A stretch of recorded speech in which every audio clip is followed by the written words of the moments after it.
नमस्कार, अपना उत्तर प्रदेश में आप सभी का स्वागत है। मैं हूं आपके साथ पल्लवी राजपूत और खबरें विस्तार से। मुख्यमंत्री योगी आदित्यनाथ ने मुजफ्फरनगर में एक सड़क दुर्घटना में पंजाब से बिहार जा रहे प्रवासी मजदूरों की मौत पर गहरा शोक व्यक्त करते हुए इस घटना की जांच सहारनपुर के मंडल आयुक्त से किए जाने के निर्देश दिए हैं। योगी ने मृतकों के परिजनों के प्रति अपनी संवेदना व्यक्त की है। उन्होंने सभी घायलों का समुचित उपचार कराने और मृतकों के पार्थिव शरीर बिहार राज्य भेजने की व्यवस्था करने के निर्देश दिए हैं। उन्होंने मृतकों के परिजनों को 2-2 लाख रुपए और गंभीर रूप से घायलों को 50-50 हजार रुपए की आर्थिक मदद उपलब्ध कराने के भी निर्देश दिए।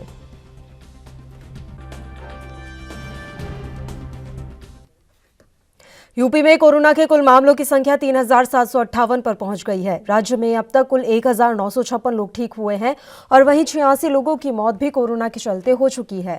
वहीं प्रदेश में चौथे लॉकडाउन को लेकर असमंजस की स्थिति बनी हुई है, लेकिन संभावना है कि 17 मई के बाद 2 हफ्तों के लिए लॉकडाउन को बढ़ाया जा सकता है।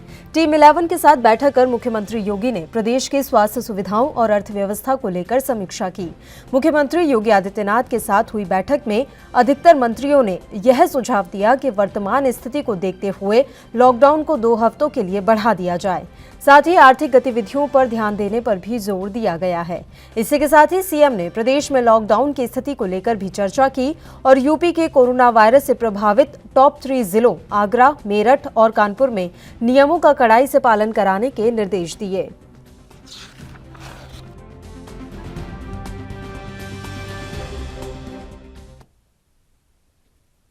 वहीं सूबे के वित्त मंत्री सुरेश खन्ना ने सरकारी कर्मचारियों के भत्ते खत्म करने को लेकर क्या कुछ कहा है, आइए सुनते हैं। जो भत्ते उत्तर प्रदेश में कम किए गए हैं उनके पीछे कारण यही है कि एक तो कोरोना की महामारी में आर्थिक स्थिति में काफ़ी बदलाव हुआ है। आर्थिक स्थिति काफ़ी प्रभावित हुई है। हमारे टैक्स रेवेन्यू जो अप्रैल महीने में मिलना था उसके स्थान पर हमको 10% भी रेवेन्यू नहीं मिला। 12,141 करोड़ रुपए की मांग थी और 1,178 करोड़ रुपए का कलेक्शन 30 अप्रैल तक हुआ। इसके साथ ही विधायकों ने इस स्थिति को देखते हुए 30% का वेतन 30% काटा गया, मंत्रियों का वेतन काटा गया और विधायक निधि भी 1 साल के लिए स्थगित कर दी गई। तो ये तमाम सब चीज़ें, सब व्यवस्था इसलिए की गई कि कोरोना की महामारी से निपटने के लिए हमको अतिरिक्त धन की आवश्यकता है और खर्चों में कटौती की आवश्यकता है, इसलिए किया गया। इसी प्रकार से कर्मचारियों के भत्तों को, जो अतिरिक्त भत्ते दिए जा रहे थे, जो वेतन आयोग की संस्तुतियों के इतर थे, वो उन्हीं को केवल कम किया गया है। न हमने वेतन कम किया कर्मचारियों का, न महंगाई भत्ता कम किया और न ही उनका हाउस रेंट अलाउंस में किसी प्रकार की कोई कटौती की। कांग्रेस प्रदेश अध्यक्ष अजय कुमार लल्लू ने राहत पैकेज और प्रियंका गांधी की ओर से सीएम योगी को लिखे गए पत्र पर अपनी प्रतिक्रिया दी है। उन्होंने क्या कुछ कहा, आइए सुनते हैं। ये समय बहुत ही विपरीत परिस्थितियों से गुजरने वाला समय था। ऐसे समय में छोटे उद्योग, मध्यम उद्योग, कुटीर उद्योग पूरी तरह समाप्त होने के कगार पर है। आज सरकार को उनको राहत देने की ज़रूरत थी, लोन की ज़रूरत नहीं थी। अगर सरकार लोन ही देगी तो फिर बाद में तो उस व्यापारी को पैसा देना ही पड़ेगा, उस उद्योग के लोगों को पैसा देना ही पड़ेगा। सरकार को चाहिए था उनके साथ खड़े होकर उनकी मदद करने की, लेकिन सरकार ने पुनः एक बार छोटे, सूक्ष्म, कुटीर और लघु उद्योग के लोगों के साथ छलावा और दिखावा करने का काम किया है। इसे उत्तर प्रदेश की जनता, देश की जनता माफ नहीं करेगी। आदरणीय श्रीमती प्रियंका गांधी जी ने सरकार को समय समय पर सकारात्मक सुझाव दिए हैं। सरकार को चाहिए उनकी सुझावों को माने और उत्तर प्रदेश को सशक्त करे, मजबूत करे। आदरणीय श्रीमती प्रियंका गांधी जी ने अपने पत्र में लिखा है कि व्यापारी, किसान, संविदा कर्मियों, दस्तकारों और मध्यम वर्ग और छोटे व्यापारियों को राहत की व्यवस्था सुनिश्चित की जाए। घर पर लोन लगने वाले ब्याज दर में को शून्य किया जाए। EMI जमा करने को लगभग अगले 6 महीने तक स्थगित किया जाए। साथ ही साथ उन्होंने कहा कि किसानों के फसल की खरीद को गारंटी किया जाए और उन्होंने ये भी कहा है कि सरकार बिजली का बिल माफ करे। शिक्षा मित्र, आशा, आंगनबाड़ी, रसोइया, रोजगार सेवक और अन्य संविदा कर्मियों को आज प्रोत्साहन राशि की जरूरत है, जो सरकार का यह नैतिक धर्म बनता है कि बढ़ चढ़कर हिस्सा ले और उनकी मदद करे। महोबा जिले के बीजेपी विधायक ने अधिकारियों को जूतों से मारने की धमकी देकर सनसनी फैला दी है। उन्होंने महोबा जिले के डीएम, एसपी को अनाड़ी, चोर और दलाल कहकर हड़कंप मचा दिया था। वहीं अब युवा विधायक बृजभूषण राजपूत ने किसानों से रुपया वसूलने वाले अधिकारियों से कहा कि अब मेरा जूता चलेगा जूता। दरअसल 2 दिन पहले विधायक बृजभूषण राजपूत भेष बदलकर मोटरसाइकिल पर सवार होकर गेहूं खरीद केंद्र पहुंचे थे और अपनी फसल बेचने की बात खरीद केंद्र प्रभारी से की थी, जिस पर गेहूं खरीद में कमीशन लिए जाने का विधायक ने स्टिंग ऑपरेशन किया। उसे स्टिंग ऑपरेशन का वीडियो जारी करते हुए विधायक बृजभूषण राजपूत काफी उत्तेजित और नाराज हो गए और फिर उन्होंने भ्रष्ट अधिकारियों को जूता मारने की धमकी दे डाली है। सम्मान में कोई दिक्कत आएगी, अब बर्दाश्त नहीं किया जाएगा, जूता चलेगा मेरा। मैंने कहा तू रिकॉर्ड कर ले मेरी बात। मैंने कहा रिकॉर्ड कर ले, वो फिर फेसबुक से हट गया, वो भी आपको नहीं तो वीडियो मिल जाता उस अधिकारी को हटाते हुए। वास्तव में मैं ये करूंगा, अगर आप किसान के साथ में ये लोग पैसा लेंगे तो मैं अपना जूता चलाऊंगा। मेरे ऊपर जो मुकदमे लिखने हैं तो लिख लो, मुझे कोई दिक्कत नहीं है। वो अधिकारी अगर अब अपमानित होगा, मैंने उससे कहा, मैंने बहुत से अधिकारियों को लहंगा चुन्नी और मांगे भरवा दी जो भ्रष्टाचारी होते हैं, और मैं विधायक होने की मर्यादा में इस वक्त अधिकारियों को अपमानित नहीं कर पा रहा था पद की गरिमा की वजह से, मगर मुझसे ये बर्दाश्त नहीं होगा कि मेरा किसान जितना शोषण होता रहे। अब तुम लोग सुधर जाओ, वरना अब मैं सुधारने के लिए तैयार बैठा हूँ। जूता चलेगा जूता, और इतना मारेंगे कि दोबारा कोई भी अधिकारी सोचेगा पैसा लेने से पहले। किसान के लिए मेरे ऊपर एक नहीं 101 भी मुकदमे लग जाएंगे तो मुझे कोई चिंता नहीं है। जेल में रहूंगा, जेल में सड़ जाऊंगा, मगर किसान के साथ में अत्याचार नहीं होने दूंगा। और मैं आया हूं किस लिए हूं? जनता की सेवा करने के लिए। और मैं विधायक रहूंगा, मेरे क्षेत्र के अंदर किसानों से लोग पैसा लें और मैं घर में बैठा रहूं। या तो मुझे चूड़ियां पहनने लेनी चाहिए, या तो बाहर निकल के जूता चलाना चाहिए। 2 ही रास्ते अब मेरे पास में बचते हैं। एक बार मैं मुख्यमंत्री जी को लिख के दूंगा, अगर मुख्यमंत्री जी इन लोगों को सुधारते नहीं है तो हम लोग निकल के इनके ऊपर जूता चलाएंगे। भाई, एक सीमा होती है बर्दाश्त करने की, अब सीमा खत्म हो चुकी है।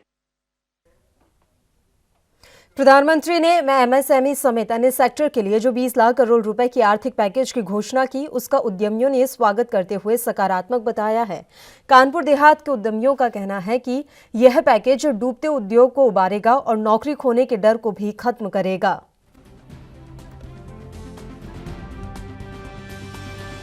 अब देखिए, ये थाना सिविल लाइन क्षेत्र में दोपहर में एक विवाद हुआ था। एक ऑटो और एक बाइक में जो है टकरा गया। उस झड़प को लेकर एक अक्रम नाम के लड़के ने फायरिंग की। इस संबंध में तत्काल जो मजरूर थे उन्हें हॉस्पिटल ले जाया गया और उनका इलाज चल रहा था और एफआईआर दर्ज की जा रही थी। उसके घर पे दबिश दी। लॉकडाउन के कारण मजदूरों के पलायन का सिलसिला लगातार जारी है। कोई पैदल तो कोई श्रमिक एक्सप्रेस के जरिए अपने घर लौट रहा है। उत्तर प्रदेश के मुजफ्फरनगर में पैदल ही अपने घर लौट रहे मजदूरों को रोडवेज बस ने रौंद दिया। गुरुवार तड़के हुई इस घटना में 6 मजदूरों की मौत हो गई है, जबकि 2 गंभीर रूप से घायल बताए जा रहे हैं। बताया जा रहा है कि सभी मजदूर पंजाब में काम कर रहे थे और बिहार जा रहे थे। मजदूर पैदल ही गुरुवार को मुजफ्फरनगर कोतवाली के सहारनपुर रोड पर पहुंचे थे, तभी एक रोडवेज बस ने उन्हें कुचल दिया। इस घटना से 6 मजदूरों की मौके पर ही मौत हो गई है, जबकि 2 घायल हैं। घायलों को स्थानीय अस्पताल में एडमिट कराया गया है। घटना की जानकारी मिलते ही पुलिस प्रशासन में हड़कंप मच गया और मौके पर पहुंची पुलिस ने शवों को कब्जे में ले लिया। साथ ही घायल मजदूरों को जिला चिकित्सालय लाकर भर्ती कराया गया है। पुलिस के अनुसार मृतक मजदूर बिहार के गोपालगंज जिले के रहने वाले हैं, जो पंजाब से पैदल ही वापस लौट रहे थे।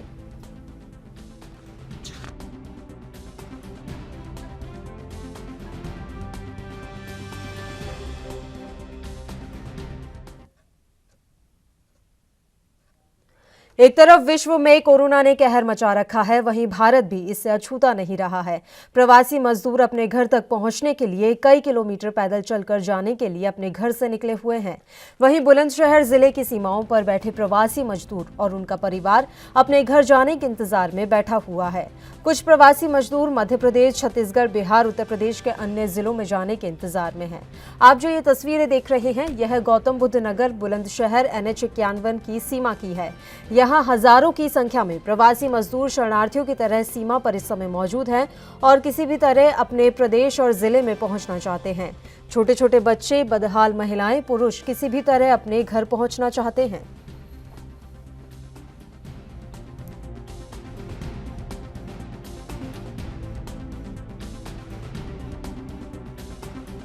गोरखपुर से महाराज जाना है। अभी यहाँ पर बहुत परेशानी हो रहा है। पहले भी ना हम लोग 3 दिन हो गया, अभी 1 दिन खाना खाते, दूसरे दिन नहीं खाते हैं और कंपनी पैसा भी नहीं दिया हम लोग को। इसमें बहुत लोग दिक्कत है। जाने की रूम का किराया देना है। हम लोग का प्राकी लमसम 70,000 रुपया हो गया। 4 महीने से हम लोग बैठे हैं। प्रदेश के मुख्यमंत्री दावा कर रहे हैं जो मजदूर हैं उन्हें अपनी जगह पहुंचाया गया। चूंकि आप उनके गृह जनपद से हैं, गोरखपुर से हैं, तो मुख्यमंत्री से आप अपने क्या कहना चाहेंगे? मुख्यमंत्री बात करते हैं सब दिवाएंगे। न वहाँ पर राशन मिलता है, न कुछ मिलता है। हम लोग को बोला है अभी पुगवा देंगे, कल पुगवाएंगे, सुबह पुगवाएंगे, नहीं मिल रहा है। हम साहब बीगोपुर से आ रहे हैं, बीगोपुर हरियाणा, जिला महेंद्रगढ़ से आ रहे हैं। तो कैसे आए हो? कोई वाहन से आए हो? किस तरीके से आए हो? नहीं साहब, वहाँ से हम पैदल चले। जो सचिव जो है, सचिव ने हमारे समय बहुत ही विश्वासघात किया है। कौन सचिव? वहाँ का है बीगापुर का सेक्रेटरी जो है। सेक्रेटरी ने हमारे कोई नहीं, और हाल में हमारे ये आधार कार्ड भी नंबर लगवा लिए, डॉक्टरी हमारी करा ली, और सवारी का इंतजार करते करते 1.5 महीना से हमें रास्ता दे रहा है। खाने के लिए हमारे पास कोई पैसा भी नहीं है और इसलिए हम लोग परेशान हैं। कोई व्यवस्था नहीं है सर। हम लोग की गांव भिजवा दीजिए बस। हमारा छोटे छोटे बच्चे हैं, 2-2, 3-3 बच्चे हैं। हम लोग अकेले पड़े हैं यहाँ। हम लोग की गांव भिजवा दीजिए बस। हम लोग को कोई व्यवस्था नहीं चाहिए, सिर्फ हम बच्चे के पास जाएंगे। सिर्फ हमें गांव भिजवा दीजिए बस। हमें सरकार से कोई निवेदन नहीं है, सिर्फ हम लोग बच्चे के पास जाएंगे, अपने गाँव जाएंगे। हम लोग के बच्चे के पास हमें भेज दीजिए। ना हमें खाना चाहिए, ना हमें पानी चाहिए, कोई चीज़ हमें नहीं चाहिए सरकार। बस हमारे बच्चे के पास भेज दीजिए, बस हो गया। कठौती से आ रहे हैं, जाएंगे बिहार मोतिहारी जिला। मोतिहारी जिला। सरकार ने ट्रेनें शुरू कर दी हैं, रिजर्वेशन बताया जा रहा है, रिजर्वेशन हो रहा है, ट्रेन जारी। ट्रेन से क्यों नहीं गए आप? ट्रेन से इसलिए नहीं गए सर जी कि हम लोग 2 महीने से बैठे हैं। हम लोग का 3400 रुपये टिकट बता रहा था, हम लोग के पास पैसे नहीं थे। तो मोतिहारी जाने के बाद वापस लौट के आओगे यहाँ पर? नहीं, इस हालत में कैसे आएंगे? वापस लौट के नहीं आया जाएगा। यहाँ आप काम करते थे, क्या काम करते थे आप? हम कच्चे फैक्ट्री में काम करते थे। अलीगढ़ के थाना सिविल लाइन क्षेत्र के हमदर्द नगर में टेम्पो और एक्टिवा की भिड़ंत से आक्रोशित एक दबंग ने अपने साथियों के साथ मिलकर पथराव, फायरिंग और मारपीट की है। जानकारी के अनुसार अलीगढ़ के हमदर्द नगर में डॉक्टर SU खान अपनी पत्नी के साथ एक्टिवा से घर से हॉस्पिटल जा रहे थे। इसी दौरान सामने से आ रहे टेम्पो ने एक्टिवा में टक्कर मार दी, जिस पर डॉक्टर ने ऐतराज जताया तो टेम्पो सवार दबंग अकरम ने पहले तो डॉक्टर के साथ बदसलूकी की और उसके बाद अपने कुछ साथियों के साथ मिलकर डॉक्टर के सिर पर वार कर उन्हें घायल कर दिया। इस दौरान बीच बचाव में आए डॉक्टर के छोटे बेटे के हाथ में गोली भी लग गई है।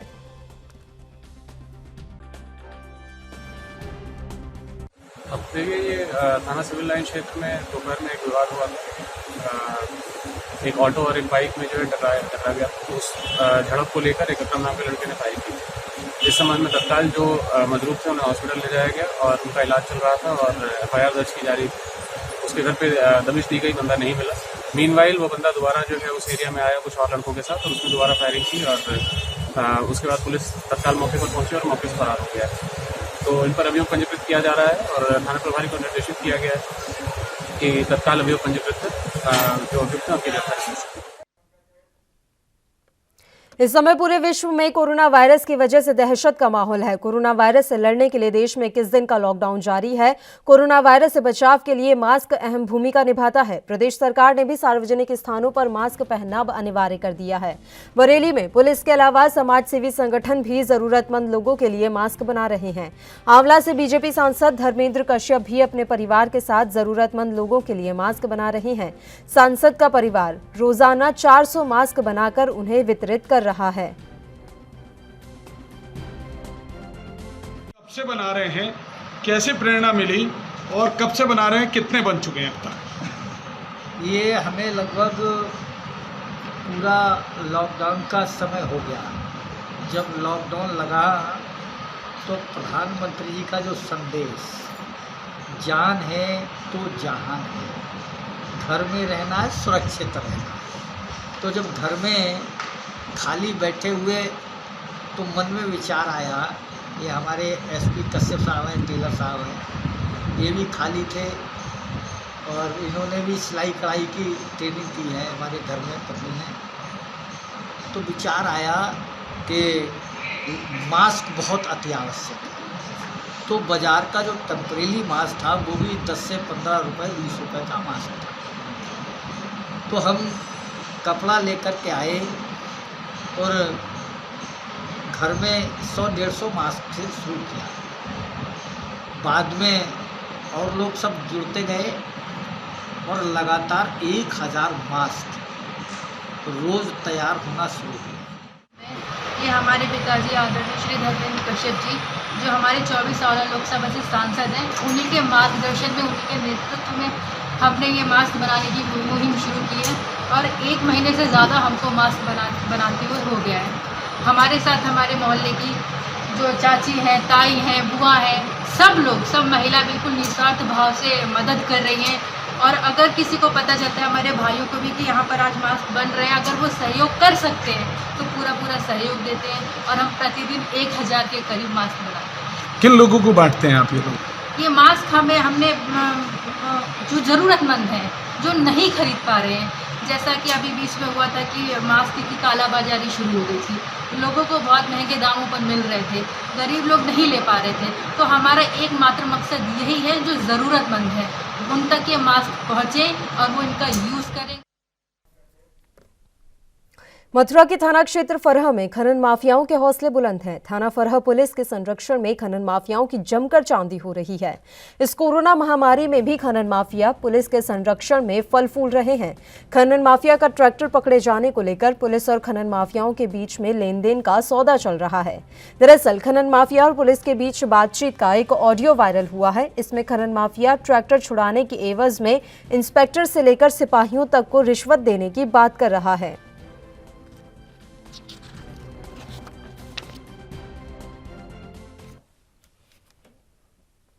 सहारनपुर के सरसावा में शाहजहांपुर पुलिस चेकपोस्ट के पास हरियाणा, पंजाब, हिमाचल प्रदेश की तरफ से आ रहे प्रवासी मजदूरों ने जाम लगाकर जमकर हंगामा काटा।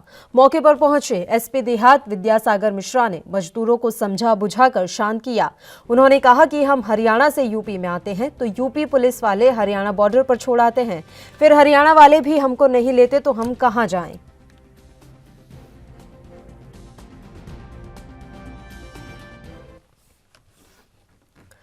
वहीं महोबा जिले में कोरोना वायरस से पहली मौत का मामला सामने आया है। यहां भारतीय स्टेट बैंक की महोबा शाखा में तैनात कर्मी की गुरुवार को झांसी मेडिकल कॉलेज में मौत हो गई। बुधवार को उनकी रिपोर्ट पॉजिटिव आई थी। इलाज के लिए झांसी मेडिकल कॉलेज में उन्हें भर्ती करवाया गया था।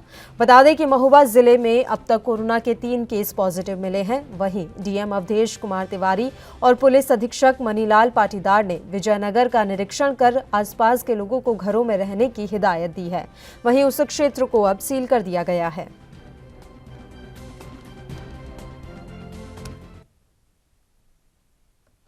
हरदोई के शाहाबाद इलाके में कोरोना पॉजिटिव 2 युवकों के मिलने के बाद प्रशासन काफी गंभीर हो गया है।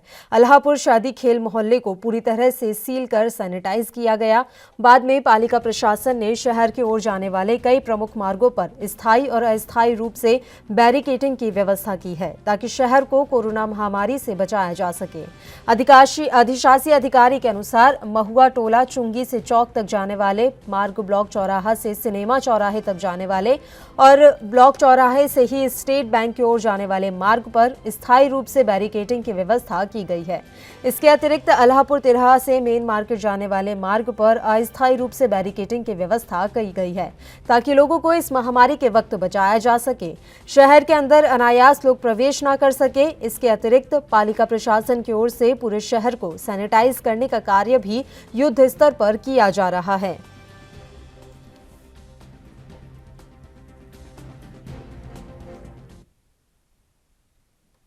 लखनऊ के श्यामा प्रसाद मुखर्जी चिकित्सालय में 27 बेड का इमरजेंसी वार्ड 3 दिनों के लिए सील कर दिया गया। दरअसल इमरजेंसी में दिखाने आई सदर निवासी महिला कोरोना पॉजिटिव निकली है।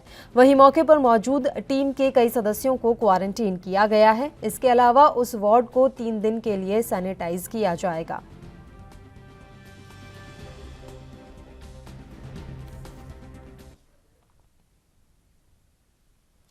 सोशल मीडिया पर इस समय एक वीडियो खूब वायरल हो रहा है जिसमें 2 बच्चे आगरा कैंट रेलवे स्टेशन के पास एक इस्तेमाल किए गए पीपीई किट में लकड़ी को घसीटते हुए ले जा रहे हैं।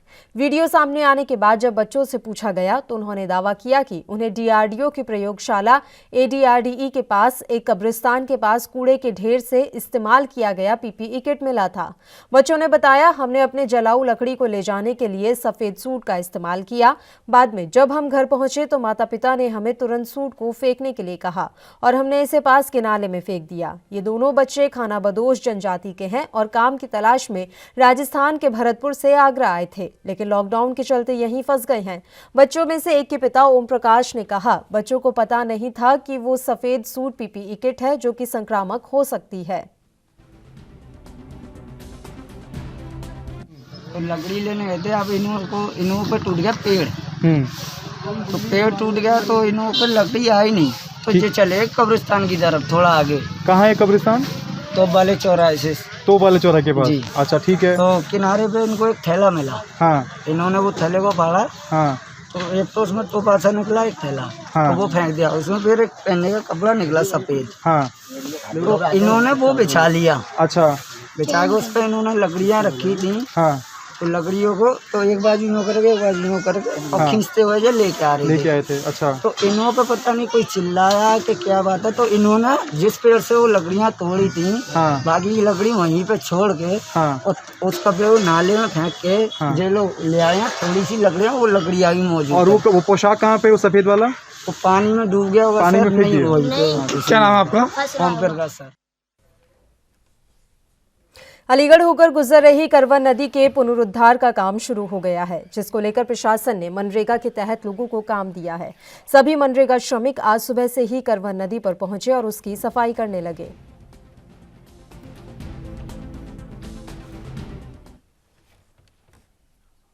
प्रदेश सरकार बेटी पढ़ाओ बेटी बचाओ की बात कहती है, वहीं सदर कोतवाली के प्राइवेट नर्सिंग होम और अस्पतालों पर भ्रूण हत्या रुकने का नाम नहीं ले रही।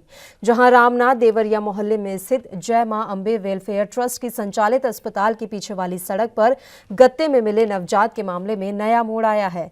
दरअसल शिकायत के बावजूद पुलिस ने अभी तक कोई कार्रवाई नहीं की है, लेकिन इन सब के बीच शिकायतकर्ता के घर में घुसकर आधा दर्जन लोगों ने अभद्र भाषा और जान से मारने की धमकी दी है। आपको बता दें कि इस अस्पताल के संचालक का फर्जी महिला डॉक्टर है। ये कई बार पकड़ी जा चुकी है और 2 बार इसके ऊपर चिकित्सा विभाग पहले भी FIR करवा चुका है। हर बार पकड़े जाने पर यह अस्पताल का नाम बदलकर नए नाम से अस्पताल चलाने लगती है।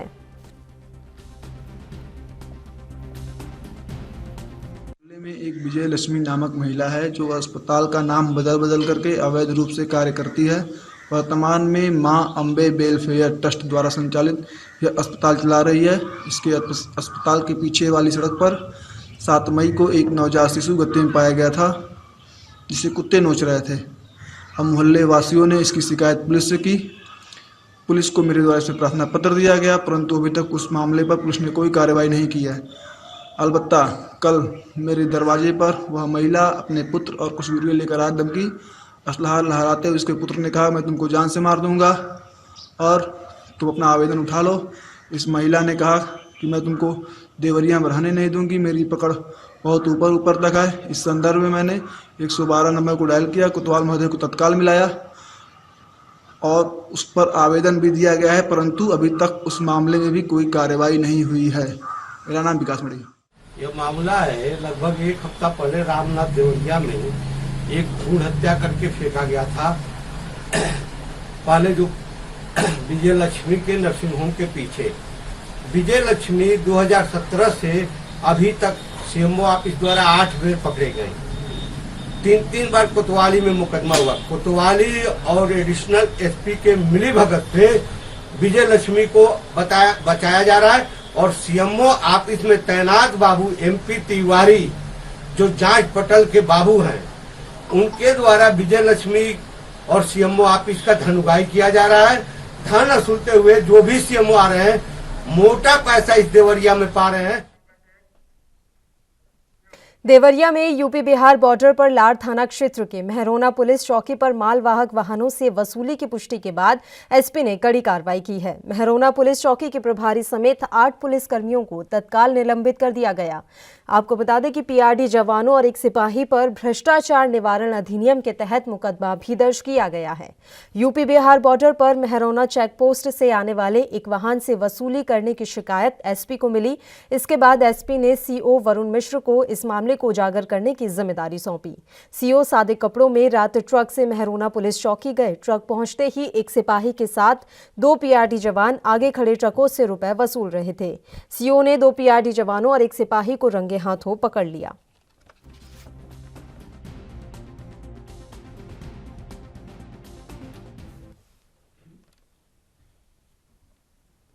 चेतगंज थाना क्षेत्र के चौराहे के पास से सर्राफा कारोबारी कमलेश सेठ ने पारिवारिक विवाद के चलते बुधवार को खुद को गोली मार ली। मौके पर पहुंचे सीओ अनिल कुमार ने बताया कि सर्राफा कारोबारी मानसिक रूप से विक्षिप्त था। पत्नी से झगड़ा होने के बाद काफी दिनों से परेशान चल रहा था। पत्नी लगभग 20 दिन पहले अपने 4 बच्चों के साथ अपने ससुर के घर चली गई थी, जिस पर प्रतिदिन फोन पर पत्नी से कहासुनी होती थी, जिस पर परेशान होकर कमलेश सेठ ने खुद को गोली मारी। पुलिस ने घायल को मेडिकल अस्पताल लेकर गए, जहां डॉक्टर्स ने बीएचयू ट्रॉमा सेंटर के लिए रेफर किया, जहां इलाज के दौरान मौत हो गई। फिलहाल पुलिस मामले की जांच कर रही है। कमलेश सेठ है, ये सगुन ज्वेलरी की दुकान है। उन्होंने अपने लाइसेंसी पिस्टल से अपने आप को गोली मार दी। उन्हें ट्रॉमा सेंटर भेजा गया है। सर क्या रीज़न था, कुछ रीज़न पता चला? पारिवारिक रीजन है, प्रथम दृष्टया प्रकाश में आया। बच्चों से लेकर दूसरे घर करेगा वहाँ उसी में कुछ इंटरेस्ट थे। ये गोली कहाँ लगा है सर? सर माथे। ये कितने गोली लगी है, कुछ अंदाजा है? वो जांच। और अपना उत्तर प्रदेश में फिलहाल के लिए इतना ही। मुझे दीजिए इजाजत। देश प्रदेश की तमाम ताज़ा खबरों के लिए आप बने रहिए हमारे साथ। नमस्कार।